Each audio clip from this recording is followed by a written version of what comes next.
NCS 기반 건강보험 심사평가사 행위급여 목록 상대가치 점수와 산정 지침을 1, 2, 3으로 나누어서 34강, 35강, 36강까지 우리 같이 알아보도록 하겠습니다. 자, 제일 먼저 기본 진료료가 가장 기본이죠. 자, 기본 진료료는 진찰료와 외래 관리료를 합해서 이거와 이거에 합한 거에다가 그다음에 소정 점수를 합해서 산정하게 되죠. 자, 초진과 재진의 예를 아래 드렸어요. 자, 그래서 병원에서 가장 기본이 되는 게 진찰료잖아요. 그래서 기본 진찰료, 외래 관리료에다가 소정 점수를 합해서 기본 진료료로 산정을 한다. 이렇게 알아두시면 되겠습니다. 자, 이제 초진 환자의 경우에는 초진 환자란 어떤 사람이에요? 어떠한 병명으로 어떤 의료기관에 동일 과목 진료 의사한테 진료받은 경험이 없는, 즉 새로운 환자라고 쉽게 이해하시면 되겠죠. 자, 재진 환자 같은 경우에는 초진 환자가 다시 오면 재진 환자가 되잖아요. 그렇죠? 그리고 어떤 경우에 또 재진 환자냐면 이제 환자가 진료를 받고 돌아갔는데 90일 이내에 다시 왔으면 재진 환자, 그리고 90일 이후에 다시 온 경우에는 동일 상병명이라고 할지라도 지속 치료가 아닌 경우, 또 끊었다 오는 경우에는 다시 초진으로 보는 거죠. 자, 그래서 기본 진료료는 초진 환자와 재진 환자가 다르다고 우리 이미 얘기했습니다. 여러분 배우셨어요? 그래서 병원에서 원장님들이 초진 환자한테 그렇게 직원들한테 잘 물어요. 오늘 초진이 몇 명이야? 뭐 이렇게 잘 묻는단 말이죠. 그것이 수가 때문에 그렇다. 우리 수가 관리, 수가에 대해서 할 때 여러분 이미 설명 들으셨습니다. 자, 이제 그 다음에 자, 해당 상병명의 치료가 종결된 후 동일 상병명이 재발해서 진료를 받기 위해서 내원한 경우에는 자, 치료 종결하고 나서 이제 환자가 이렇게 오다가 이제 진료가 마무리 지어지면 진료 종결을 하잖아요. 치료 종결. 그리고 났는데 그 이후에 30일 이내에 내원한 경우에는 다시 초진 환자가 아니라 재진 환자로 본다라고 하는 거죠. 앞장에서 우리 했습니다. 어떤 경우에 종결되고 나서 90일 이후에 왔을 때는 초진 환자로 보지만 그 이전은 재진 환자로 봅니다. 자, 치료 종결은 어떨 때 치료를 종결한 것으로 봐요? 치료를 위해서 환자가 그러니까 뭐 이틀에 한 번, 3일에 한 번 이렇게 오던 것이 딱 끊어졌을 때, 그 다음에 처방전을 줄 때 보면 처방전을 뭐 6개월짜리도 주고, 뭐 3일짜리도 주고, 5일짜리도 주고 그러잖아요. 그렇죠? 이 처방전을 가지고 투약이 완전히 끝났는데 환자가 다시 오지 않는다라고 하는 경우 치료 종결 시점으로 보죠. 자, 진찰료 중에 기본 진찰료와 외래 관리료가 있다고 우리 앞장에서 얘기했습니다. 자, 기본 진찰료는 병원 관리 관련한 비용들, 뭐 예를 들어 진찰권을 발급하는 비용들, 뭐 이런 것들이죠. 그다음에 뭐 문진표를 작성한다든지 이런 비용들, 그다음에 외래 관리료는 외래 환자의 처방이라든지 하는 것에 이제 소용되는 비용들을 외래 관리료로 보는 거죠. 자, 진찰료를 1회 산정할 때는 자, 진찰료 1회 산정은 어떤 경우예요? 한 의사가 동시에 두 가지 상병에 대해서 진찰을 했어요. 자, 환자가 왔는데 상병이 A도 있고 B도 있어요. 자, 그러면 이거 진찰료를 둘로 치느냐? 그렇지 않다는 거예요. 이 경우에는 진찰료를 1회로 산정한다.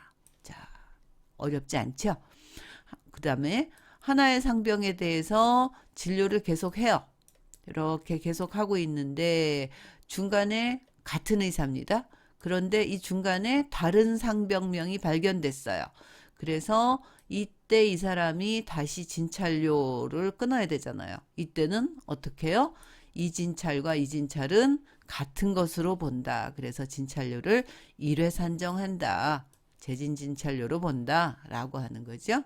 그 다음에 같은 상병명인데 의사 A와 의사 B가 동시에 그 같은 날짜에 진찰을 하는 경우에는 뭘로 본다?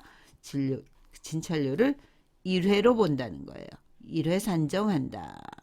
그 다음에 이제 2개 이상 진료 과목이 있는 경우 볼게요. 자, 진료 과목이 2개 이상 설치돼 있어요. 우리 병원에. 뭐 내과, 뭐 소아과 이렇게 있다는 거죠. 예를 들어. 그리고 여기에 전문의가 상근해요. 전문의가 여기도 전문의가 있고 여기도 전문의가 있는 거죠. 그래서 각각 이제 환자는 한 사람인데 이 의사도 진료를 했고 이 의사도 진료를 했고 이런 경우에는 진찰료를 하나, 둘 각각 산정하는 거예요. 자, 다시 이해하죠. 환자 A가 있는데 의사 한 사람이 이 사람에 대해서 2가지 상병을 동시에 진찰하는 경우에는 한 번만 산정한다. 하나로 산정한다. 그 다음에 환자 한 사람인데 같은 날 각기 다른 과의 의사가 상병명을 발견하는 경우에는 이때는 진찰료를 2개로 신청하는 거죠. 자, 어렵지 않습니다. 자, 그 다음에 진료를 담당한 의사가 검사나 방사선 촬영 등을 지시했는데 우리 병원에서 이게 안 돼요. 상황이. 이게 기계가 없을 수도 있고요. 이런 경우에는 실시하지 못한 거잖아요. 그러니까 이것을 검사나 방사선을 실시한 당일 진찰료는 산정하지 않는다. 그 다음에 자, 요양기관에서 의사가 혹은 치과의사죠. 작성하고 교부한 처방전에 따라서 약국에서 조제받은 주사제를 투여하기 위해서 병원에 다시 오는 경우에는 진찰료를 다시 산정하지 않는다.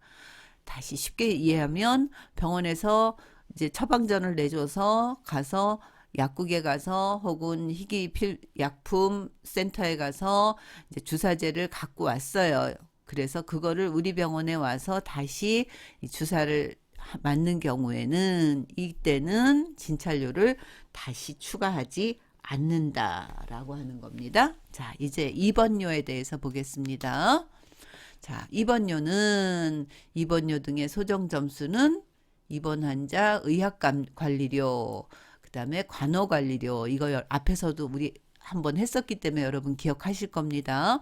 그 다음에 병원관리료가 40, 25, 35 이렇게 됐고 그 다음에 요양기관의 종별에 따라서 산정한다. 기억나시죠? 그 다음에 입원료를 산정하기 위해서는 국민건강보험법에 따라서 병실 및 병상 현황을 신고해야 된다. 입원료를 받겠다라고 하는 것은 우리 병원의 병실이나 병상 현황이 이미 신고되어 있어야 한다는 뜻입니다. 자, 그 다음에 특수병실 입원료는 다른 경우에 입원료를 중복해서 산정하지 않는다. 예를 들어 환자가 음압병실 같은 데 들어갔을 때 일반 병실료와 같이 추가하지 못한다. 하나만 산정한다 라고 하는 겁니다. 어렵지 않지요? 자, 이제는 낫병동 볼게요. 자, 이제 산부인과 같은 경우나 뭐 아니면 그 가벼운 치료나 진료를 마치고 나서 가벼운 수술 등에서 이런 일들이 있을 수 있죠. 자, 당일 귀가 또는 이송해서 입원료를 산정하지 않은 경우에 낫병동 입원료를 산정합니다. 자, 응급 경우가 제일 많죠. 응급실이나 수술실 등에서 처치나 간단한 수술 등을 받고 이제 관찰할 필요가 있잖아요. 6시간 이상 관찰하고 나서 귀가를 했거나 혹은 이제 다른 병원으로 보낸 경우에 이 경우에는 납병동 입원료를 산정한다라고 하는 거죠. 자, 정신의학과에서 6시간 이상 진료를 받고 귀가한 이런 환자들의 경우에도 납병동 입원료를 이제 산정하면 되는 거죠. 자, 납병동 입원료 마지막 계속 보겠습니다. 납병동 입원료를 산정할 때 외래, 그다음에 지역 응급의료기관, 응급의료시설이나 응급의료기관이 아닌 종합병원에서 응급실에서 진찰을 하는 경우에는 이 경우에는 응급의료의 진찰료와 납병동 입원료를 같이 산정한다. 알아두셔요. 그다음에 납병동 입원료를 산정할 때 본인 부담금은 입원 진료 본인 일부 부담률 얼만큼이에요? 15%에서 20% 이렇게 되죠. 자, 그 정도만 한다. 자, 입원료 산정 기준 보겠습니다. 자, 하루는 12시부터 다음날 12시까지를 하루로 친다.